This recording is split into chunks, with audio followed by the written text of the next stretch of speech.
बहुत स्वागत है आपका वरस समाचार में और मैं हूं आपके साथ दिव्या शेखावत। 6 एनडी ग्राम पंचायत में चुनावी हलचल तेज हो गई है। नारूराम जाखड़ ने जो है अपनी दावेदारी जता दी है, युवाओं को जो है मौका देने का वादा किया है। आगामी पंचायत चुनाव को लेकर 6 एनडी ग्राम पंचायत में राजनीति की सरगर्मियां तेज हो गई है। इसी कड़ी में नारूराम जाखड़ ने अपनी दावेदारी पेश करते हुए गांव के विकास और युवाओं को प्राथमिकता देने की बात कही। आपको बता दें कि नारूराम जाखड़ ने कहा है कि प्रशासनिक अधिकारियों में उनके अच्छे पकड़ है, जिसका सीधा फायदा ग्राम पंचायत के विकास कार्यों में मिलेगा। उनका लक्ष्य है कि हर गांव तक बुनियादी सुविधाएं पहुंचे और विकास कार्य तेजी से धरातल पर दिखाई दे। उन्होंने बताया है कि ग्राम पंचायत सहित ग्रामीणों का समर्थन जो है मिलने पर शिक्षा, स्वास्थ्य, सड़क और पेयजल जैसी मूलभूत सुविधाओं को प्राथमिकता दी जाएगी। साथ ही युवाओं के लिए बेहतर अवसर उपलब्ध करवाने और सभी गांवों में समान रूप से विकास कराने का संकल्प भी व्यक्त किया गया है।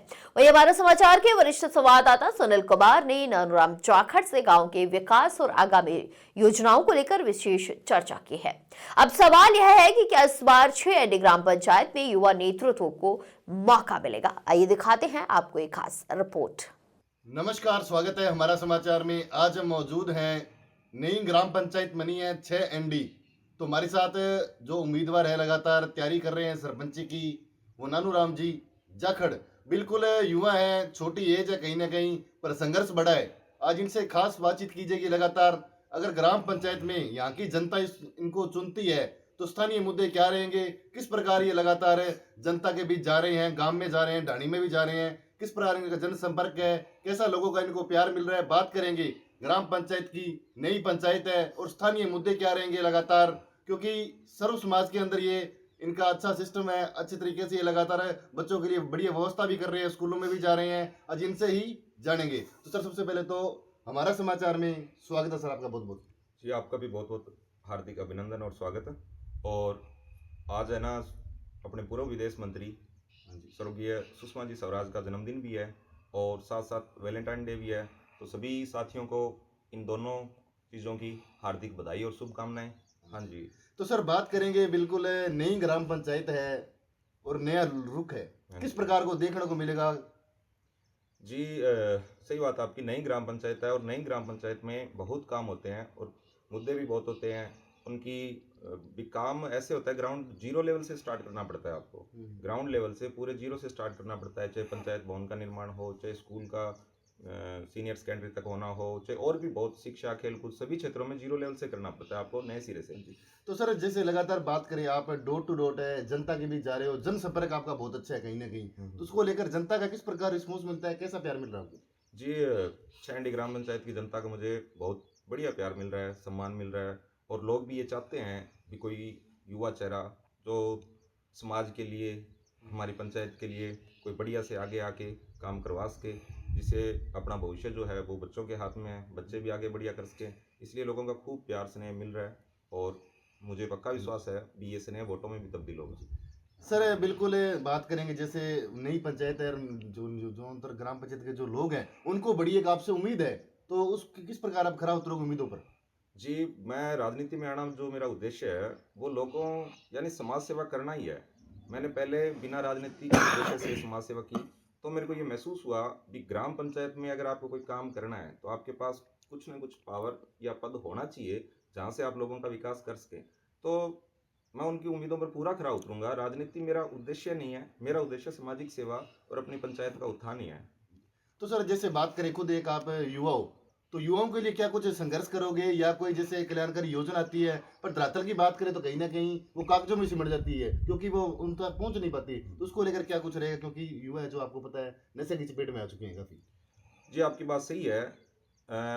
आज के टाइम पे अपने आपको पता भी होगा कि भारत की जो 65% आबादी है ना, वो युवा पावर है। पूरे विश्व में सबसे बड़ी युवा शक्ति हमारे पास है और युवा ही देश का भविष्य है। तो देश का भविष्य अगर अपने को सुधारना है तो पहले इन युवाओं पे फोकस करना ही पड़ेगा। मेरा प्राथमिकता से ये काम रहेगा।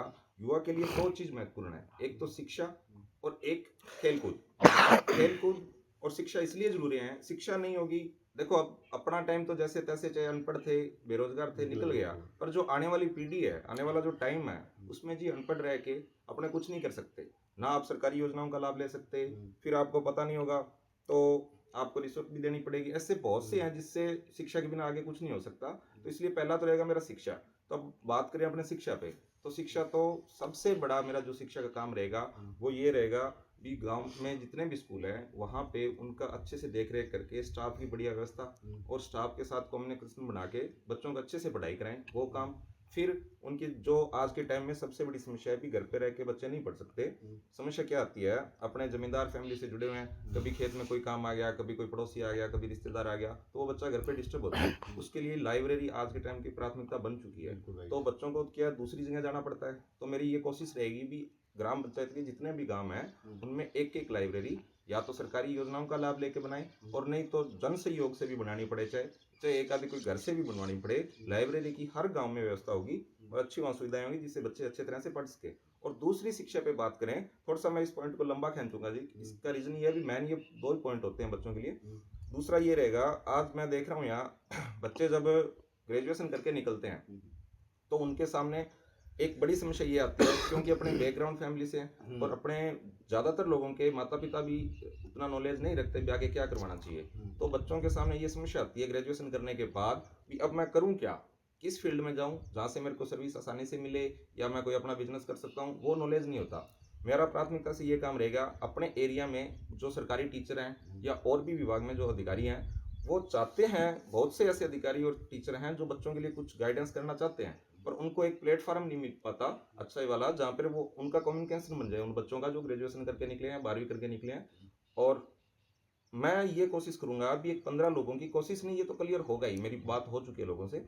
15 सरकारी टीचर या सरकारी कर्मचारियों की एक टीम बनाऊंगा जो महीने में 2 बार, वो चाहे मेरे घर पे करवानी पड़े मीटिंग उनकी, चाहे स्कूल में कोई सार्वजनिक स्थान कोई और देखें, उन बच्चों का और उन टीचरों का आपस में संवाद बनवाऊंगा जिससे आगे का रास्ता उनके लिए आसान हो जाएगा। उनको एक दिशा निर्देशन मिल जाएगा कि आपको किस फील्ड में जाना चाहिए, आपके लिए कौन सा बेटर है। ये काम मेरा प्राथमिकता से रहेगा। और अब बात आती है खेल कूद की। खेल कूद बहुत जरूरी है जी, स्वास्थ्य के लिए भी जरूरी है। खेल कूद अगर होगा तो बच्चा पढ़ाई में भी मन उसका अच्छा लगेगा। दिन में पूरे दिन पढ़ के शाम को अगर 2 घंटे बढ़िया से खेल ले तो शरीर भी स्वस्थ और पढ़ाई में भी मन लगा रहेगा। और सबसे बड़ी बात, वो नशे पते से बच के रहेगा, समाज के साथ उसका जुड़ाव है वो बढ़िया रहेगा। खेल भावना से सामाजिक भावना भी, भाईचारा भी बढ़ता है। तो मेरा खेल पे ध्यान रहेगा। और खेल का आपको पता ही है मैं इतना इसमें रुचि रखता हूँ। पहले भी 2-3 टूर्नामेंट हमने करवाए हैं और अब भी कल परसों मानेकसर एक टूर्नामेंट था ऑल इंडिया शूटिंग वॉलीबॉल का, मैं अपनी पूरी टीम यहाँ ठंडी की टीम जबरदस्त है वॉलीबॉल में, उसको लेके गया था। तो मेरा इंटरेस्ट तो पहले से ही है और आगे भी रहेगा। हर अपने क्या स्टेडियम तो बना है, छांडी में एक स्टेडियम बना हुआ है वॉलीबॉल का, एलसी डावला भाई ने बनवाया था। उस स्टेडियम के लिए एलसी डावला भाई का बहुत बहुत धन्यवाद, बहुत अच्छा काम किया उन्होंने। तो ऐसे स्टेडियम लगभग हर गांव में एक होना ही चाहिए, ये अपनी व्यवस्था रहेगी। और उसके साथ साथ हर खेल के लिए हो, कि अकेला वॉलीबॉल के लिए नहीं, बच्चों को खो खो का मैदान भी मिले, बच्चों को कबड्डी का मैदान भी मिले, जिस भी खेल में रुचि हो उसके हिसाब से उनको ग्राउंड भी तैयार करवाएंगे और पीटीआई जी की भी व्यवस्था होगी, वो सब काम बढ़िया तरीके से करेंगे। तो बात करेंगे जाखड़ साहब, नई पंचायत है, इसके अंदर स्थानीय मुद्दा क्या रहेगा सबसे पहले, क्योंकि आज तक जो समस्या है, इस समस्या का कभी समाधान नहीं हो पाया। जी, यहाँ की जो सबसे बड़ी समस्या है ना वो ये है कि ये 3 एलम 4 एनडी जो गांव है इनका ज्यादातर एरिया वन विभाग में बैठे हैं ये लोग और पिछले बहुत सालों से, लगभग 40-50 सालों से काबिज है ये।